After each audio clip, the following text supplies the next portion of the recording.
An NBA Insider just dropped an absolute bombshell on the Toronto Raptors trade plans this offseason as Brian Windhorst revealed the Raptors' pursuit of a blockbuster trade in the coming weeks. Of course, Giannis has been linked, but there have been multiple names associated with the Toronto Raptors' pursuit of a big fish this off season. So we're going to break down what this report is saying, all of the names that have now been linked to the Toronto Raptors, and frankly, how Raptors fans can now look at the coming weeks leading to the NBA draft, free agency, everything that's going on in terms of what's going on with this Raptors squad, because this new report is an absolute bombshell. So lots of stuff to discuss out here in this video. Before we do, folks, again, if you want to stay up to date with probably one of the more insane Raptors off seasons that's about to happen, you're a part of the 52% of our viewers that haven't hit the subscribe button just yet. You've been tuning in the vids, you like the news updates, make sure you guys hit that subscribe button so you don't miss a single thing that's going on with this team. I mean, we've been doing it for years now at this point, so I want you to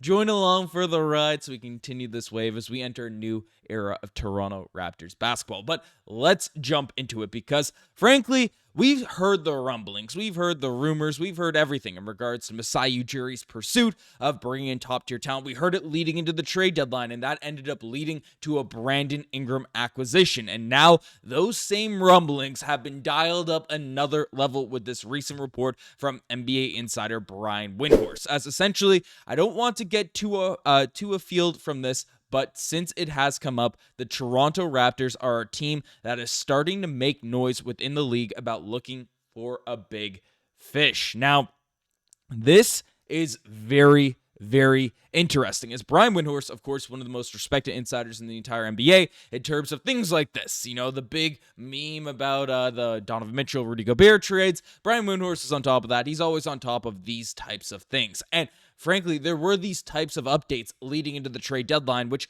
no one believed. No one came out and expected the Toronto Raptors to make a win-now move, even though Ingram was out for the entire back half of the season. So it's a win this offseason, this upcoming year move to acquire a former All-Star bucket getter in Brandon Ingram. And now we are getting these similar types of reports in regards to, players that are coming out. Now, which players could it be? Because we have reports, and we'll talk more about Giannis in an upcoming video, but basically, there's a huge list in terms of players that are now linked to the Toronto Raptors. The odds of the next star to land in Toronto. Now, top of the list is Domantas Sabonis, who plays for the Sacramento Kings, is expected to part ways. The Kings have a new management group, so for the top three of the top four names, it lists as the next Toronto Raptors star, and some of these you could argue, are they star players, are they not, whatever, but three of the top four are from the Sacramento Kings, and that's because they have a new set of, management coming in. The former Knicks GM Scott Perry is running the show instead of Monty McNair, so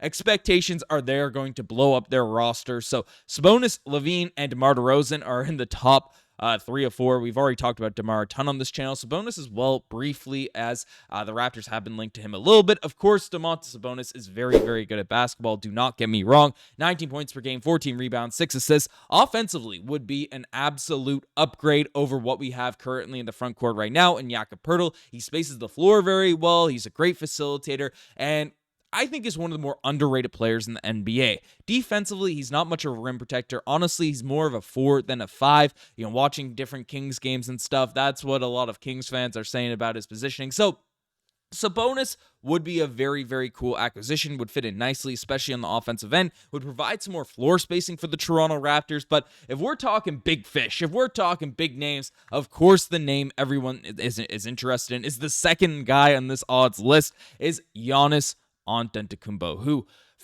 just coming into this Raptors team would flip the script, would immediately put us into championship contention. If you're not familiar with Giannis Antetokounmpo's game, I mean, 30 points per game, 12 rebounds, 6.5 assists. Three-point shooting isn't completely there, but a guy that is a top 3 player without a doubt in the league, has won multiple MVPs, has won a championship, has won a finals MVP. Giannis is on a whole nother level as a basketball player. Defensively, offensively, still in the prime of his career, roughly 30 years old. Like, Giannis is a guy, if we insert into this roster, would be absolutely game-changing for this team. So And we've heard the quotes, we've heard the reports about Masai Ujiri. When you get a chance to get a top 5 player, which doesn't come around very often, I think you have to jump on it. And with Giannis Antetokounmpo's name being thrown out there in these trade discussions, and he hasn't formally requested a trade, once that officially comes, we are going to hear more and more, because it's all smoke now at this point. As with any of these big blockbuster trades, you hear that, you see the smoke, and then it officially comes out, oh, here's my list, here's my team, here's what's going on,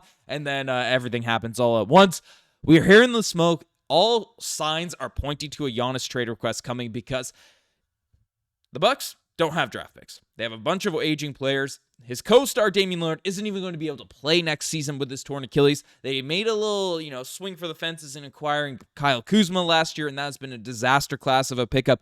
If he stays with Milwaukee, at least the next 2 years of Giannis's prime are going to be an absolute wash. So expectations are he will be on his way out. He is going to get dealt. It might be better for the Bucks as well to recoup some assets and do some things there. But that's what the all signs are pointing to. So we'll see if official trade happens. But you do make a swing for Giannis Antetokounmpo. It's going to be a very, very tough package to put together, because Bucks GM John Horst is going to go for blood and prefers to gut the team he trades Giannis to if the star requests a trade. So that's what's coming out from the Bucks side.